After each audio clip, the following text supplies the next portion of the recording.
त्याग करना है। नहीं सर, ये क्या नाम है आपका जो है, और आज जो है ये किस तरह का जो है शिविर लगाया गया है?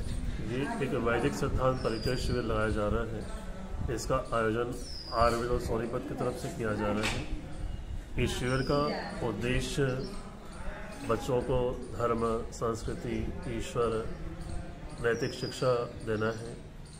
आज के समय में जो उनके संस्कारों का ह्रास हो रहा है, तो उन संस्कार का उन्नयन कैसे हो, अच्छे संस्कारित बच्चे कैसे बनाए जाए, उनके अंदर अच्छे गुणों को कैसे हम धारण कराएं, उन सब उद्देश्यों को लेकर के हम इस शिविर का आयोजन कर रहे हैं। प्रतिवर्ष शीतकाल में और गर्मियों के समय इस प्रकार के हम शिविरों का आयोजन करते हैं। सुबह के समय 8:30 से 11:30 वीरांगनाओं के लिए, कन्याओं के लिए चल रहा है, और मध्याह्न में 2 से 5 जो है वो बालकों के लिए शिविर चल रहा है। कितने दिन का शिविर है सर ये? 3 दिन का शिविर है। आज से आरंभ हुआ है और 9 जनवरी तक ये शिविर 3 दिन का चलेगा। तो इस शिविर में कोई भी आ सकता है या इसमें? इस शिविर में कोई भी आ सकता है। कोई भी जो स्कूल या कॉलेज के बच्चे हैं, केवल बच्चों के लिए शिविर है, तो युवा है, कन्याएं हैं, जो भी है वो आ सकते हैं। कन्या सुबह आए और युवक शाम मध्याह्न में। हाँ जी, क्या नाम है सर आपका? मैं प्रवीण आर्य। हाँ जी, आर्य साहब। प्रवीण आर्य जी का परिचय मैं कराऊं? हाँ जी। जो हमारा पूरे राष्ट्रीय स्तर पर ये संगठन है, इसका नाम है सार्वदेशिक आयुर्वेद दल। उसके प्रधान व्यायाम शिक्षक हैं, और पूरे देश भर में आप युवाओं को शिक्षा देते हैं, व्यायाम की है, नैतिक शिक्षा की है। तो इनको हमने विशेष रूप से आमंत्रित किया कक्षा लेने के लिए। हमारे बीच में आज प्रवीण जी आए। हाँ जी प्रवीण जी, अभी बताया गुरु जी ने आपके बारे में।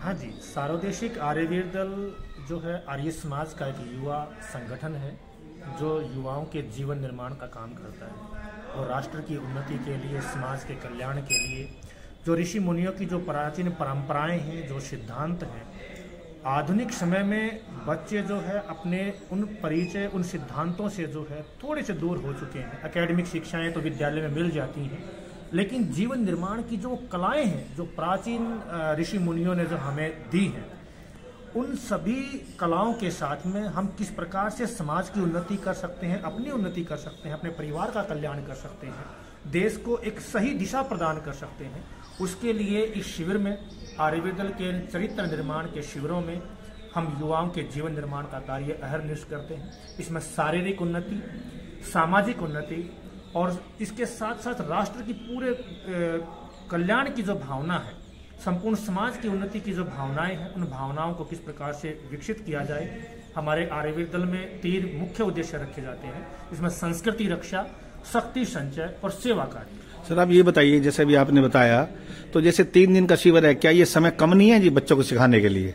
वर्तमान की दृष्टि से जो वैदिक सिद्धांतों का जो परिचय है, उस परिचय से हम बच्चों को अवगत कराने के लिए जो सामान्य रूप से संक्षिप्त जो परिचय है, वो हम 3 दिन का लिए ये शिविर रखा गया है। जब इसके अंदर विस्तार से जब परिचय होगा, विस्तार से भी इसमें चर्चाएं होंगी शारीरिक उन्नति के लिए, चाहे वो अस्त्र शस्त्रों का प्रशिक्षण हो, वो सारी कलाएं जो हम जून मास में लगभग वो 10 दिन का शिविर लगता है, 7 से 10 दिन का शिविर लगता है, तो उस समय हम विस्तार से इस कार्यक्रम को आगे बढ़ाते हैं। धन्यवाद सर, आपका धन्यवाद सर, थैंक यू।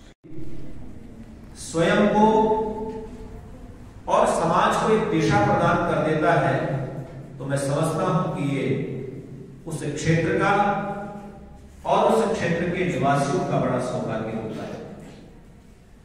आचार्य जी का जन्म छत्तीसगढ़ में हुआ, जो यहां से लगभग 2000 किलोमीटर संभवतः होगा।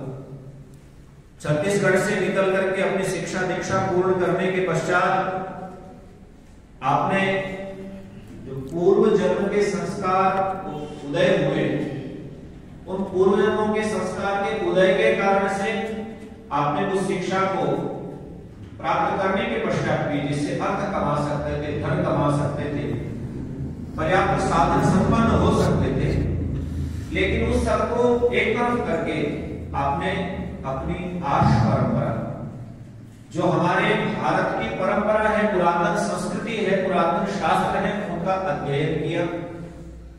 उनका अध्ययन करने के पश्चात जब व्यक्ति स्वयं को ये समझ लेता है कि मैंने इन चीजों को सही सही जान लिया है, यदि मैं इसको अपने तक सीमित रखूंगा तो समझता हूं कि पाप का भागी रहूंगा, क्योंकि ऋषियों का आदेश है स्वाध्याय प्रवचनाभ्याम न प्रवक्तव्यम।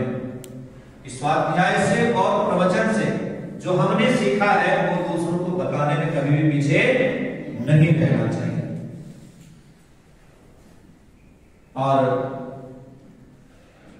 जब मनुष्य का शरीर प्राप्त हो गया है तो हमें सत्संग भी मिल रहा है, अच्छे लोगों का संग मिल रहा है, शाखा में जाने का अवसर मिल रहा है, बहुत कुछ सीखने का अवसर मिल रहा है। तो हम अपने उस भाग्य को, सौभाग्य को परम सौभाग्य में बदलने के लिए कृत संकल्प हो जाए। जैसे वक्ताओं ने आपके समक्ष कहा, चुनौतियां हर व्यक्ति के सामने हैं।